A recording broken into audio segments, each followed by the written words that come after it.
Alright guys, Gibson here. So this is one of my first videos back on YouTube now, so I'm finally back at it, like putting up more content again because I'm confident I can bring you like loads of information.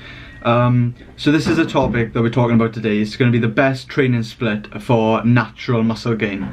So the absolute optimal training split that you can use if all you want to do is gain muscle, and that's your prime focus. That's important to remember those details as well, because otherwise this won't work for you. I'm going to be doing a lot more videos like this, just talking to the camera just to give you information. This is a topic that's been brought up on the private group of Team Power Building this week. So I've only just started this page like a couple of days ago. I can't even speak properly because I haven't been doing this in a while. But yeah, it was brought up a couple of days ago. We had a bit of a discussion on there. It's free to join this page, so if you haven't joined already, it's literally free information, free discussions from a lot of knowledgeable people that are already in that chat, so that everyone's getting involved. It's great to see what everyone thinks then, and you get a wide variety of people's opinions. So that's what that group is all about. It's like, it's not being like, you know, if you have like a question in your head sometimes and you're scared to ask it because you might think it sounds stupid, where sometimes I have that as well. Do you know what I mean? We don't know everything. So that's what that group is there for. It's private, so no one can actually like laugh at you if you feel like that, because everyone's in there, everyone's in the same boat, everyone wants to get better. So if you do, I'll put a link below if you want to join that group. Yeah, just put in a request and I'll accept you. It's just so that we can't have anyone in there that's going to be taking the mick or something like that. But anyway, back to today's topic. So it's the best training split for natural muscle gain. So we're talking about a natural lifter. We're talking about someone who's literally all they want to do is gain muscle, so they're obviously going to be in a calorie surplus. You're writing out your training split. You need to establish your goal. So obviously this person now is going to be trying to gain muscle. So then you're thinking about how often this guy's going to be training a week. I'm saying as a guy, right, because this is for a male lifter. How often is this person going to be training a week? So I'm going to say, I'm going to go out there and say this guy can train whenever he wants. He's got the freedom to train every single day. So that's what I would recommend, but I'm going to tell you why. Strength training, I think it's like compulsory. If you want to gain muscle and you're natural, you have to strength train. There's no way about it. You can do these 20 reps for the pump and stuff like that. Yeah, they can come into it now and again, but strength equals size, and there's a couple of you out there that follow me and we've had that conversation and we both agree the people that are at the top of that are natural are very strong as well. That's just the way it works. Your body as a natural, if you haven't got any supplements, enhancements, there's no reason for you to keep muscle if you're not using it for a specific reason, which is lifting heavy weights. So volume, very important when putting a plan together, and mind-muscle connection, something I believe in. I believe it's the biggest tool in gaining muscle. Mind-muscle connection is so important. You see people some days that they're literally either on their phone when they're doing calves or something, just pumping, bouncing up and down, or they're just swinging the dumbbells up, you know, as heavy as they can, but they're not actually using their bicep or targeting it at all. So anyway, the top, after putting out the poll on the private group on Team Power Building, the poll came out with a bro split, which you probably all heard of, so I'll just run through what that is usually a bro split is 5 training sessions per week. It'll be legs, chest, back, shoulders and arms. So say Monday to Friday, 1 per day. Then what's come out recently, and a lot of the people at the top these days are using, is the push-pull leg splits. I'm sure you've heard of that as well. So that would be 6 times a week, so there's a bit more volume in there because there's an extra session, and the frequency is 2 times a week. So if you notice with the bro split, you've got legs, chest, back, shoulders, arms, and then you're not hitting legs until like 4 or 5 days afterwards, especially if you have a rest day after the 5, or yeah, you've got a week off, so you're only hitting it once a week actually. So push-pull legs is 6 times a week, so you get the rest day say on the Sunday.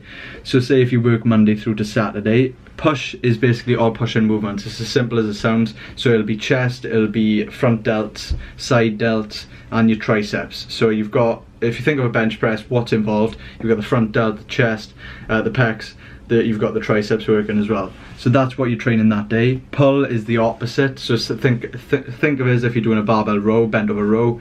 You're using your lats, your traps, you've got your rhomboids, you've got your rear delts, yeah, and your biceps obviously. So that's what you're training on pull. And then legs is simple, it's legs. But what you're doing those twice a week, so the frequency is up, which is very important for a natural lifter. You need to be hitting them frequently. That's another thing as well. You can't just get away with just doing a bro split, but I'll explain now. I'll explain what I do, and which is completely different to this, and it's what I've always done. And I'm not going to go out there and say this is better than everyone's, but I'm going to say this is what I've done, what's worked for me. And I've actually spoke to a lot of guys that are willing to put in the work, because this takes a lot of commitment. The way I train is purely for muscle gain, and it's hard work. I spend hours in the gym basically. So if you, at the end of the day, you see people doing push-pull legs and they're not a bodybuilder, right? They just train and they look good. Yeah, they're average, perfect. If that's what you want, push-pull legs, perfect, go for it. The bro split, you can get away with it, you will look good, yes. I'm talking about now the best training split for natural muscle growth, like the optimal. If you want to optimize muscle growth, the most that you can possibly get, you're going to have to eat loads so that you don't actually break down muscle too much. This will allow, getting the right nutrients in will allow for the 2 to 3 hour training sessions, because I've had a lot of people say to me as well, why are you training so long? You can't train over 45 minutes because your cortisol levels rise. Well, I'm telling you, this is how I've trained and this is what works for me. So my split is a combination of the push-pull legs and the bro split. So it's a combination of both.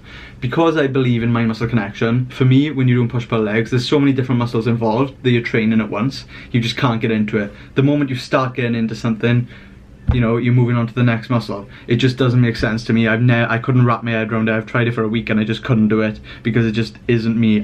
You know, when I'm bodybuilding, I'm going in the gym, what am I doing today? Pecs, chest. You know what, you want to fill that blood with so much blood, and then you want to get so strong in it at the start with the compounds, and then you just want to fill it out and shape the muscle. And in your head, that's what you're thinking about when you're training. So my split's a combination of both. So this is what my split would look like, and it might sound weird. So it's legs, quads dominant, chest and triceps. And when I'm saying chest and triceps, I don't mean, right, you do chest and then you pump out the triceps at the end with just a few sets of 20 on the rope extensions. I mean a flat out tricep session. So you're starting off with a compound for the triceps, then you're working the head that might be underdeveloped, and then you're moving on just filling it with blood at the end. So it's a proper tricep session. Then you've got back and biceps, then you've got shoulders, and then you've got legs, so just hamstring dominance. And basically what happens is you just rotate the cycle again. So then you'll come back, you've moved on to legs again, so you're not going to be doing the quads dominant. You're doing chest and triceps, back and biceps, shoulders, then it'll be legs dominant, and then it'll be chest and triceps, back and biceps, shoulders. So this is ongoing, and in my training split, this is what I've always done. There's never a rest day that should come up, like say on a Sunday or on a Saturday. It comes up whenever you need a rest, because in my eyes, that's what it's for. It's a rest day for a reason. You don't want to be like, oh, it's Sunday, oh, I've got to rest now, even if you feel fine. You can eat enough so that you can go, say, 10, 14 days, 2 weeks without a rest day. If your nutrition is on point and everything you're doing daily, you're getting enough sleep, very important. I'd recommend like trying to get like 8 to 10 hours in a night. That is perfect. Obviously you can get away with like 6, but it's not optimal. So if you want to look at what's optimal for gaining muscle, you've got to be doing everything to make it optimal. You can't just think, oh, you know, you can't be average and train like an absolute monster. You've got to do everything like an absolute monster if you want to be a monster. So you've got to eat like a monster, train like a monster, sleep like a monster, do you know what I mean?